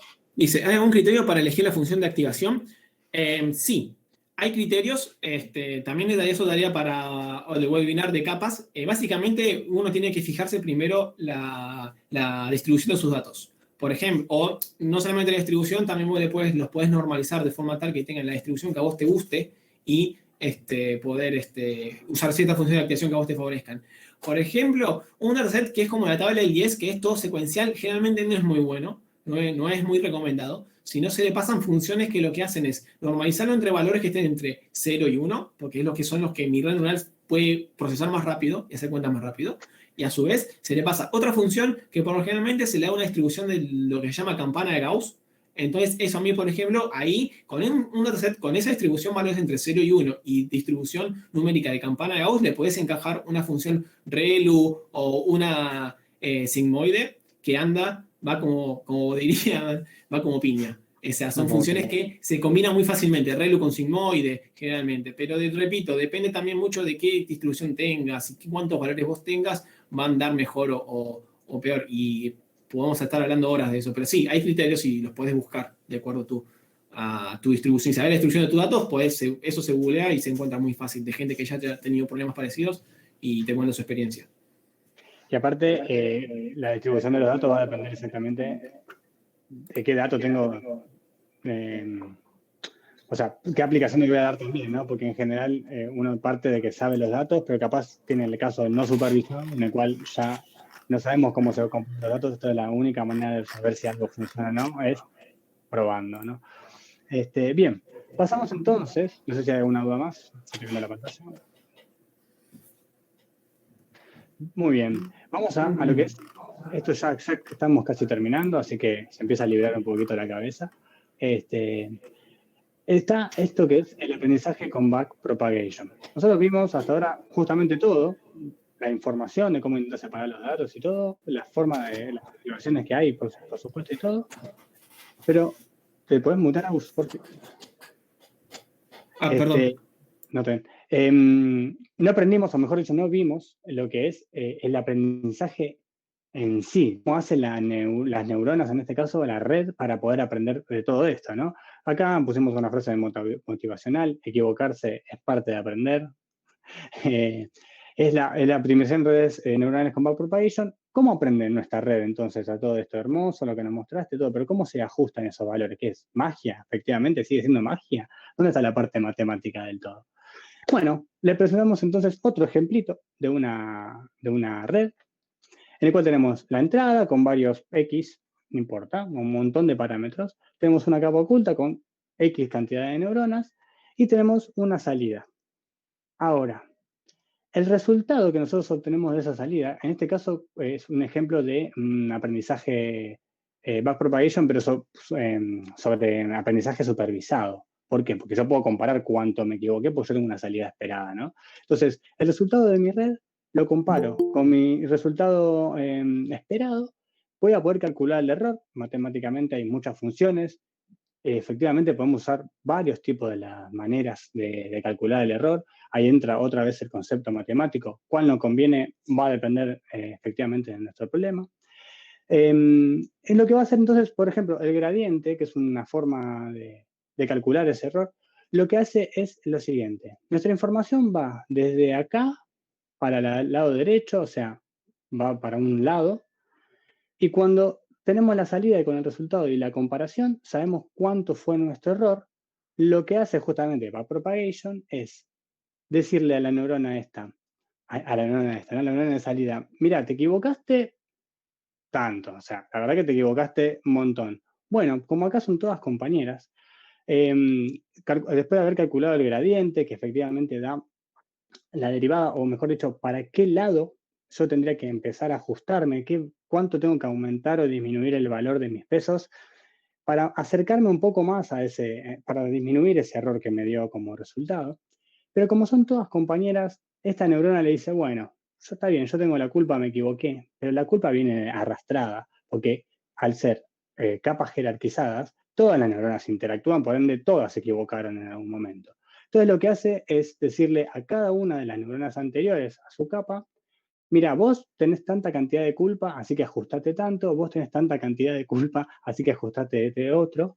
Y así efectivamente el error se empieza a distribuir para atrás, por eso lo de backpropagation, ¿no? Se empieza a propagar para atrás, ajustando en cada neurona el peso, esa W por la cual multiplicamos a mi dato de entrada. Recordemos, acá el dato de entrada entra directamente a mi neurona, pero puede haber capas en el medio que aprenden de la salida de esta neurona, no de la entrada, mejor dicho. O sea, ya hubo un proceso intermedio en el medio, valga la redundancia, ¿no? Pero de esta manera, cada peso se empieza a ajustar y así logran llegar a empezar a optimizarse lo máximo posible, y dependerá de nosotros cuánto nos gustó ese aprendizaje o si le faltó algo más. Bien, acá ya estamos casi terminando. Así que es un buen momento. Si tenían alguna duda, igual vamos a repasarlo, cualquier cosita, si tienen alguna duda con lo que expliqué recién de backpropagation, o si efectivamente por fin pone un poquito de luz sobre tanta sombra de datos. Hay una pregunta de Dami ahí. Dami. ¿Algún criterio para elegir la función de activación? Bien, bueno, como comentaba más o menos claro, hay criterios. Hay criterios matemáticos según la distribución de nuestros datos, pero tengo dos desventajas. Tengo que saber cómo se me distribuyen los datos para poder pegarle justo al criterio. Después hay criterios recomendados o funciones de activación recomendadas para empezar. Y después matemáticamente siempre se puede justificar, pero es tanto el procesamiento que hace una machine learning que la mejor manera de saber si efectivamente estoy en el lugar correcto es probando. Porque así como yo te puedo decir, ponerle 5 neuronas con determinada activación, si vos me cambiás el dataset o el propósito que querés buscar como resultado de todo eso, probablemente mi recomendación no sea la correcta. Así que hay buenas prácticas o hay recomendaciones para cierto tipo de problema, pero repito, va a depender de tu problema. Sí, no es muy esperanzadora mi respuesta, pero creo haberte respondido. No es esperanzadora porque no te puedo dar una receta. Me encantaría poder tener una receta de las mejores redes, pero no hay. Sí, quedó más o menos claro ahí. Medio desesperanzador el mensaje. ¿Estamos bien de preguntas, Marc? Bueno, bien. Yo no veo por eso preguntas. Perfecto. Señor. Sí, no, era más que nada también hablar un poco del tema de backpropagation, porque es importante, que es algo que quería comentar. Para que se den una idea porque esto también fue revolucionario en el mundo de Machine Learning. Piensen que yo, si quiero probar el error, si no hago backpropagation, tendría que probar camino por camino que hace mi red y ajustar aleatoriamente cada camino. Otra cosa tampoco que no dijimos fue que las redes, cuando se inician, empiezan con todas las neuronas piezas aleatorios. Entonces, antes de que existiera el algoritmo de backpropagation, se probaba camino por camino y las redes eran un desastre. Piensen que esto del Machine Learning existe desde el año 69, si no me equivoco, un poco más.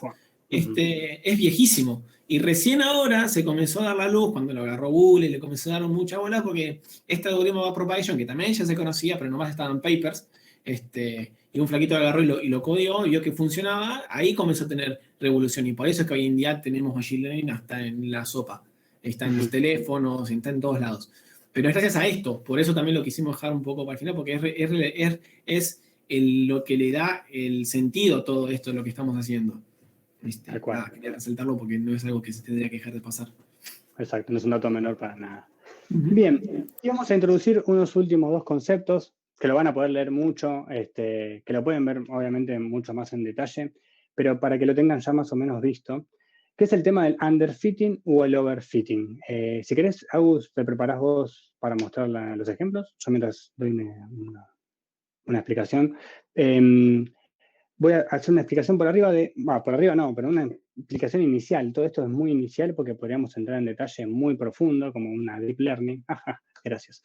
Entonces tenemos, los conceptos overfitting y underfitting. Bien, fit viene efectivamente de entrenamiento. Entonces tenemos dos conceptos que son el underfitting, que es, se podría comparar con no entreno tanto a mi red. ¿Qué quiero decir con eso? Que tengo un nivel de sesgo, se podría decir, tan alto, tengo tan poco reconocido a mi set de datos, que todos los resultados van a ser bastante raros o bastante, o sea, lo que yo pensaba que me tenía que dar 1 y esto me tenía que dar 2 y esto me tenía que dar 3, mi red casi siempre a todo le pone 1 como categoría, por ejemplo, cuando quiere predecir algo.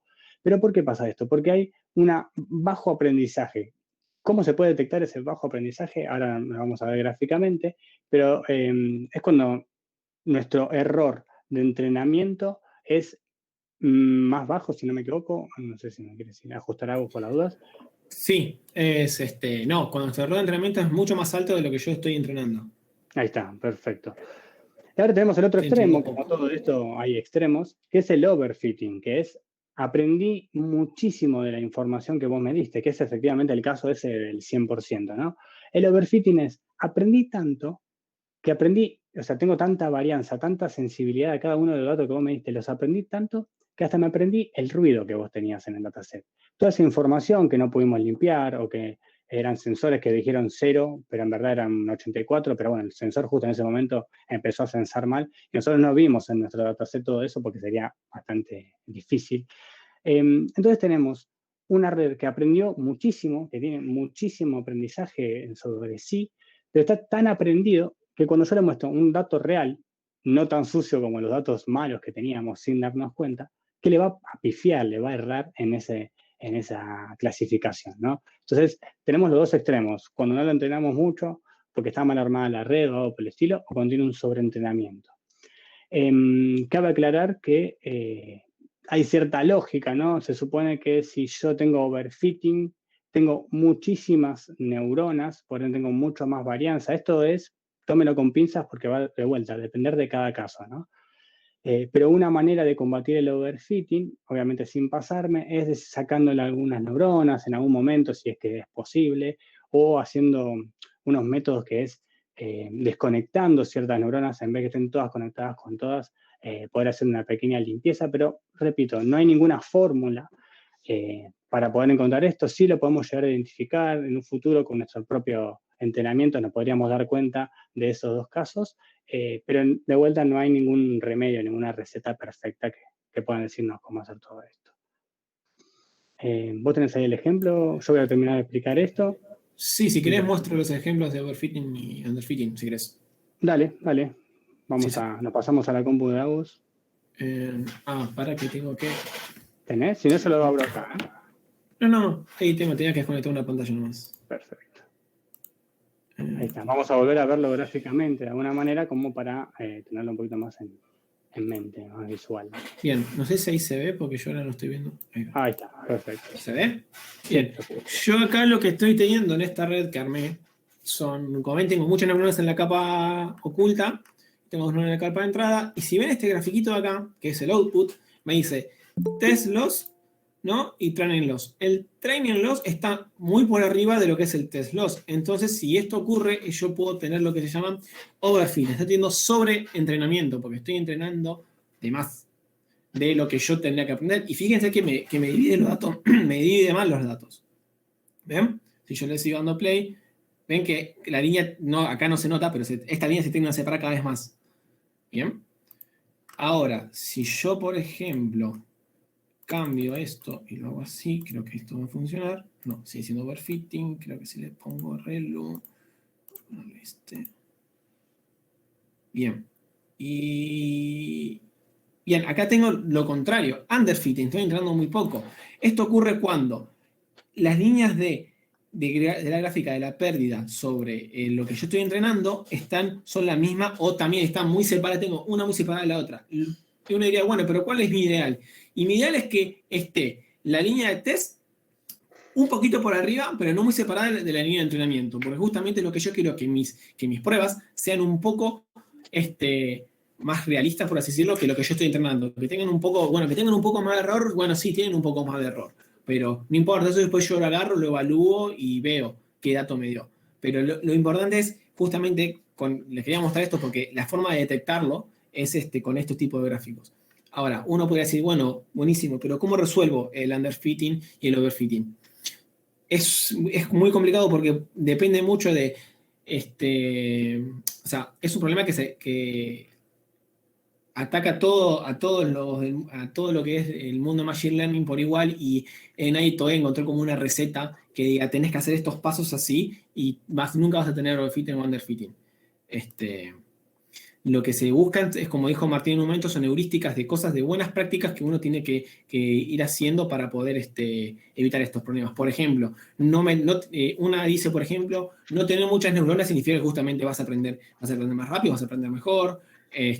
No tener, por ejemplo, un índice de aprendizaje muy alto, porque tampoco significa que vas a aprender más rápido, necesariamente también puede ser perjudicial. No tener muchos datos, o sea, no tener muchas dimensiones en tus datos, significa que también que vas a aprender más.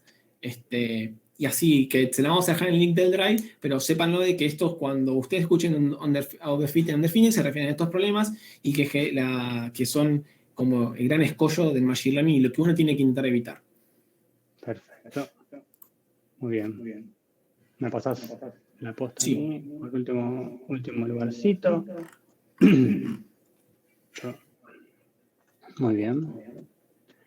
Lo último que nos falta comentar, que justamente ante el nivel de incertidumbre que tenemos, ante todo esto, hasta los resultados y todo, el nivel de incertidumbre llega hasta tal nivel. Qué gracioso, ¿no? Muy, muy ocurrente. El nivel de precisión es todo tan, me parece que está todo en el aire, pero bueno, pasa que matemáticamente es medio así. Vamos a analizar el siguiente ejemplo para que se entienda. Nosotros esta es mi línea de errores. Cuanto más bajo mi error, por supuesto que es mejor. Pero a medida que nosotros vamos obteniendo resultados, empezamos a ver que los resultados que estamos obteniendo son más o menos siempre lo mismo. Si manejamos un buen porcentaje, vamos a suponer que tenemos un 88%, tenemos una configuración ya hecha de la red, tenemos una determinada cantidad de capas, jugamos con tanta cantidad de neuronas y cuando la armamos y confiamos en eso, mandamos toda la información y aprendió hasta un óptimo local. ¿Qué quiere decir un óptimo local? Es un resultado que para mí me parece bastante bueno, pero que probablemente no sea el mejor resultado de la configuración que nosotros armamos o que la información no me permite entender de una mejor manera. Por ende, tenemos otro concepto que es el mejor valor esperado, pero la única manera de poder caer en esto es o armando una nueva red y volviéndola a entrenar con la misma información, pero con otras configuraciones, o consiguiendo otro tipo de dataset un poco más preciso.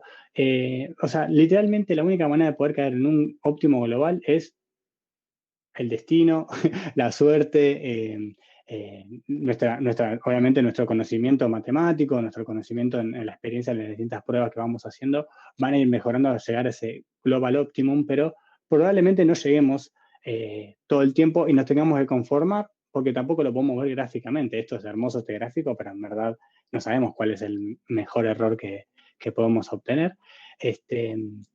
Y, por ejemplo, maneras de poder salir de este escollo, me gusta decir, de estar capaz clavado siempre en el local, capaz subo un poquito, me empeora la red, entonces voy un poquito para el otro lado con algunos ajustes, pero nunca salgo de acá. Una buena manera de poder salir de este pozo para probar algo nuevo sería, por ejemplo, aumentando mucho el nivel de ajuste de aprendizaje, que es el learning rate, que también está en la página, que si quieren ahora lo mostramos para jugar un poco, que es bueno, te equivocaste tanto, entonces ajustate mucho. Ajustar los pesos un montón. Tuquealos un montón.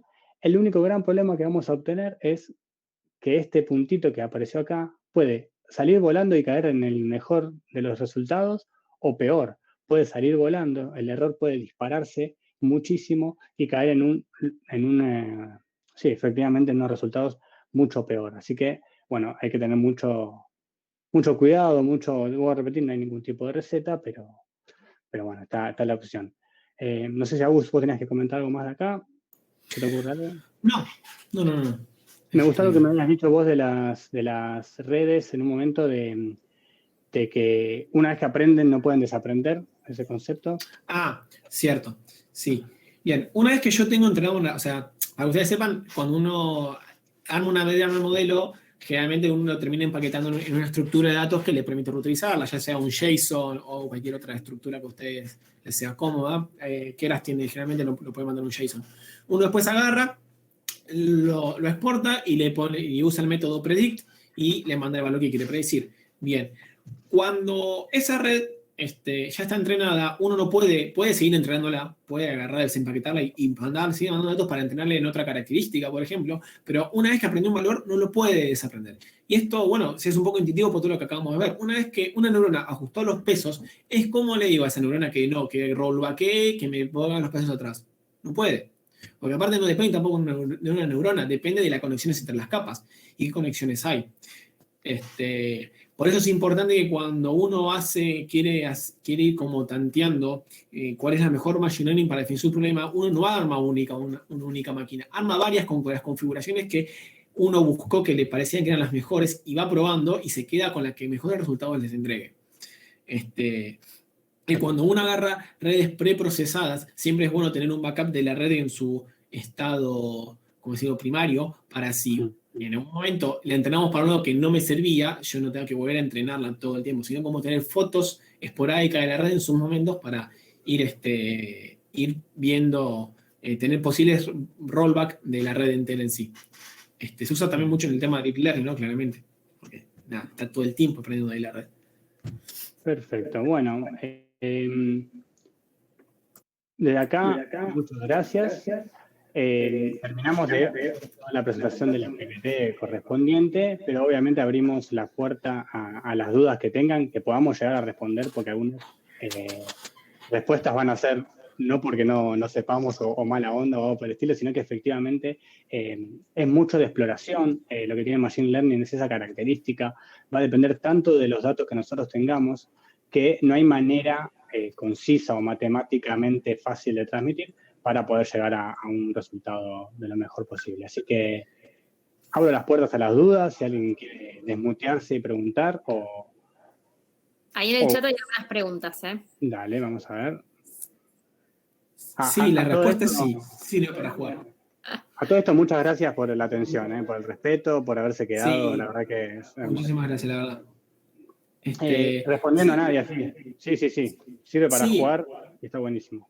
sí, de hecho, hay muchos experimentos de redes neuronales, por ejemplo, que son entrenadas por refuerzo, que son las que en realidad se utilizan para aprender a jugar un juego. Pues hay una muy interesante que es hay un grupo de ingenieros que quieren enseñarle a una red neuronal a jugar Age of Empires, por ejemplo. Y es un problema muy complejo porque tiene mucha, o sea, vos para ganar un juego en realidad tenés muchas opciones y podés hacer muchas estrategias. Pero ¿cuál es la mejor? ¿Cuál es la que es más rápida o la que te sigue en todos los casos? Entonces, por ejemplo, ahí usás una Machine Learning con aprendizaje reforzado, que vos le vas reforzando lo que querés que haga y vas penalizando lo que no querés que haga para que aprenda a jugar de la forma más eficiente posible. Sí, no, es muy interesante ese mundo. Un ejemplo muy bueno que tenés vos también es el de la CNN. Porque cabe destacar una cosita. Nosotros vimos como ejemplo principal todo basado en una red feed-forward, o sea que va para un lado y el resultado termina en el otro y tiene backpropagation, que sirve para clasificar, o sea que tenemos un aprendizaje supervisado.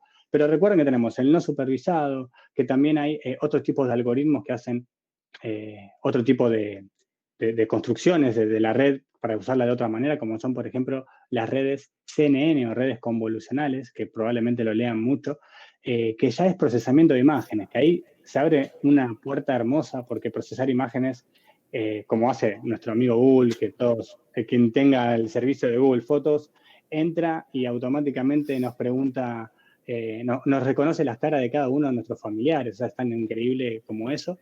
Les quiero comentar, creo que una de las preguntas que habíamos tirado sobre este taller es qué hacen las empresas con nuestros datos. Bueno, efectivamente hace esto. Imagínense cada vez que Google nos pregunta un CAPTCHA o nos pregunta, ¿esta persona es la misma persona?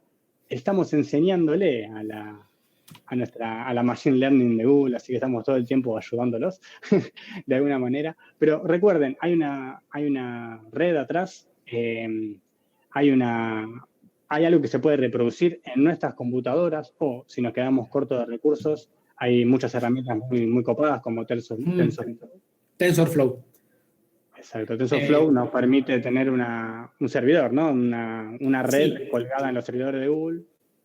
Y claro, cuando uno se baja TensorFlow, lo primero que le pregunta, como yo les dije, es si quiere usar la GPU de su máquina. Supongamos que yo no tengo una notebook con una placa de video, lo que me puedo bajar es lo que se llaman Jupyter Notebooks, que son una especie de ambiente ya presetado y ya armado, uno se descarga y ya puede comenzar a codiar ahí.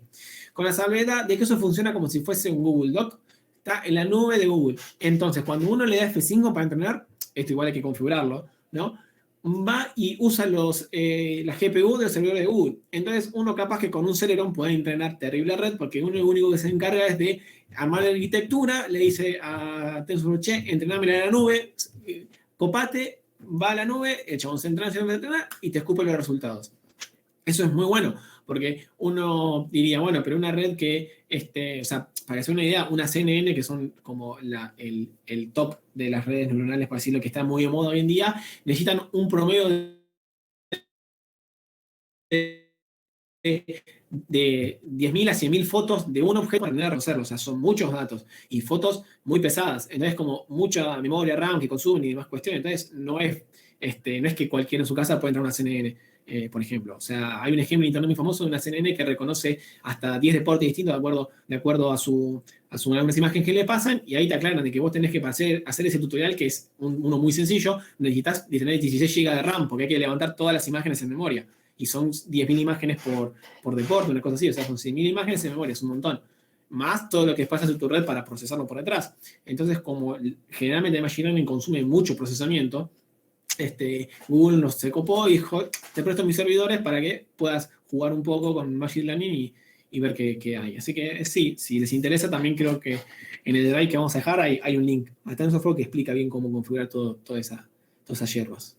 Igual para máquinas o para datos un poco más sencillos, como los locales que mostramos nosotros, en mi caso con Java fue local, mi computadora empezó a levantar procesamiento a full, pero la verdad que no tarda nada, tarda menos de un minuto, 30 segundos, depende de los datos, depende de la cantidad de neuronas que tenga, depende de un montón de variables, pero se puede probar en una máquina, es programable, hay muchos ejemplos muy claritos, así como yo lo comenté a cada código, en realidad el código venía comentado en gran parte en inglés.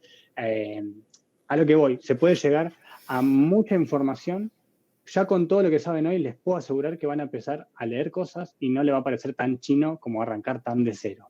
La idea, espero que lo que hayamos conseguido, es incentivarlas a poder investigar un poco más, a sacarse aún más dudas, a poder ver un video y efectivamente entender todo lo que dice y animarse, ¿por qué no?, a programar, porque la verdad que hasta que uno no le mete mano a esto y empieza a manejar datos, es como medio aburrido. Pero la verdad que una vez que generas tu propia máquina y después ya la podés poner productiva, como decía Agus, exportándola en un JSON, por ejemplo, la podemos meter en una página web, entregarle 2 o 3 valores y que la computadora te diga, o la página web te diga si efectivamente, no sé, qué categoría pertenece esos datos que vos le estás tirando, ¿no? ¿Alguna duda más? Bienvenida. Le va, mientras piensan, bueno, me pueden interrumpir, le va a llegar un link para que nos den un feedback, para que nos digan qué les pareció, obviamente qué podamos corregir, qué no.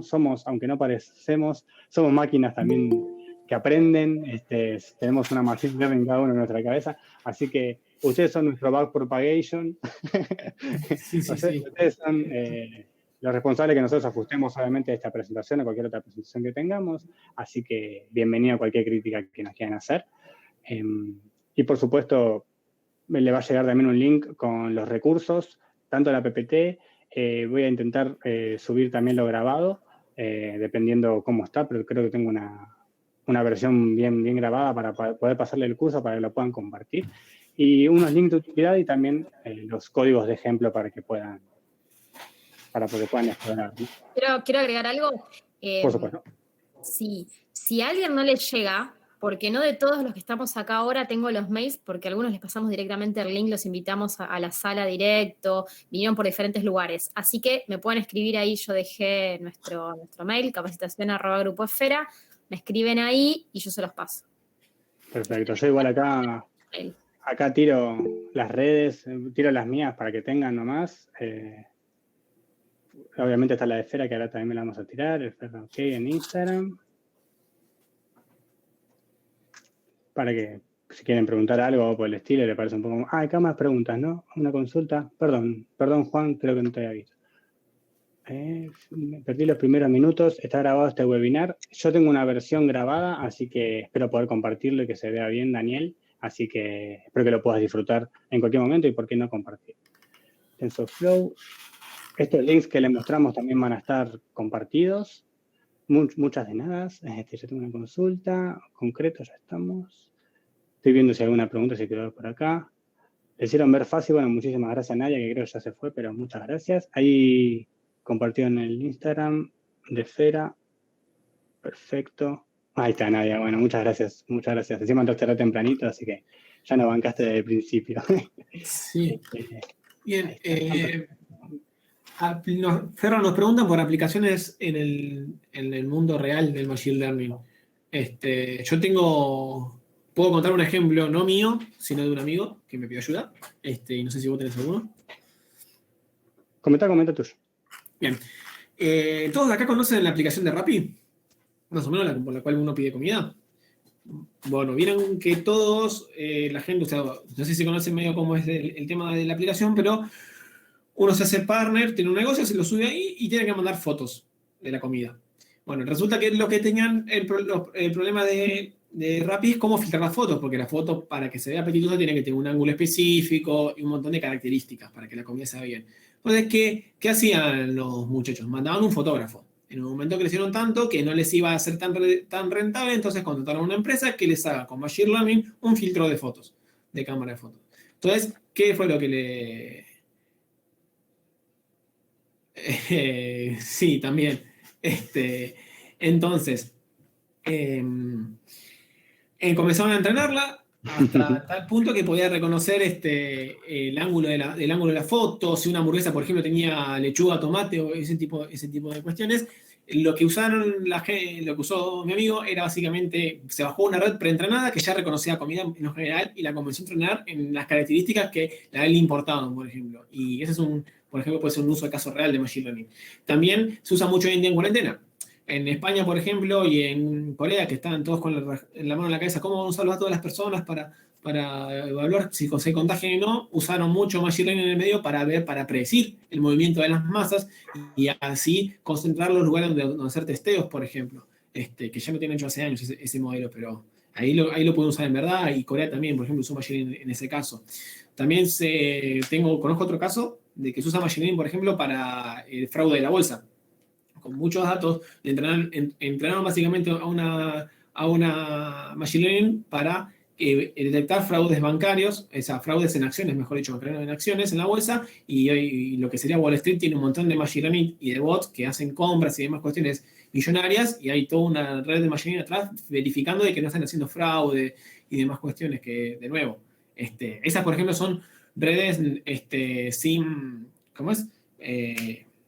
No supervisadas, porque uno no tiene un dataset de esto es así y esto a mí me da fraude. Era, bueno, buscar un patrón que se asemeje mucho a lo que yo conozco que es un patrón de fraude y ahí por ese lado fueron haciendo un montón de filtros que funcionan, la verdad que bastante bien, por lo que tengo entendido. La verdad que el único límite es los datos que podamos tener. Por supuesto, si no tenemos datos, por más que tengamos una idea muy buena, no va a servir de mucho. Pero una vez que tenemos datos, la verdad que los límites son... no hay límites, porque depende de nuestra creatividad y lo que queramos explotar esos datos. Ahí se asemeja mucho a lo que es Big Data y toda esa información. Me faltó aclarar también que en los recursos que vamos a compartir, le compartimos un par de datasets, páginas, mejor dicho, repositorios de dataset, donde pueden obtener, por ejemplo, lo que vos decías de cuentas fraudulentas, Agus. Hay todo un dataset muy bueno, con un montón de información, con un montón de registros, con un montón de campos, que nosotros nos podemos descargar de nuestra máquina y poder laburar con eso. Imagínense que si jugando un poquito con esa información ya podemos obtener algo, el día de mañana si ustedes tienen muchos sensores o tienen mucha información, por ejemplo, inclusive, no sé, de alumnos, si ustedes dan clase tienen mucha información de alumnos o de gustos de determinadas cosas, van a poder armar su Machine Learning, no hay freno. Yo una vez que vi todo esto y empecé a tocar un poquito más de código, me di cuenta que no era imposible programar, que no era imposible pensar todo esto, y si bien hay mucha información que siempre va a quedar en el tintero, hay muchas cosas para compartir. Bien, si tienen alguna otra pregunta. Creo que tuvimos bien de tiempo, zafamos. Pensé que íbamos a ir como por las 4 horas y... No, estuvo muy bien, la gente muy paciente también. También agradezco que me ha chupado medio el comentario pero lo digo de buena manera. Agradezco a Grupo Esfera que nos hayan dejado comentar esto, que nosotros queremos comentarle que esto lo hacemos porque nos gusta Machine Learning en nuestro caso. No estamos necesariamente sobre proyectos trabajando con esto precisamente, pero sí nos interesa, sí nos gustó compartirlo, y es un placer poder hacerlo porque es divertido y está bueno que la gente si el grupo es más grande, probablemente hagamos muchas mejores cosas. Así que, bueno, también eso está bueno. Bueno, gente. Buenísimo, chicos. Muchas de nada. Bien, muchas gracias a todos. Estén atentos también a los próximos webinars. Vamos a ir haciendo cada semana o cada 2 semanas distintos webinars que los vamos a ir mostrando en nuestras redes. Los informamos por ahí y los vamos a estar invitando. Nada más que bienvenidos y bienvenidas. Estén atentos a las redes, por favor. Y bueno, muchas gracias. A todos. Abrazo grande. Gracias. Descansen ahora.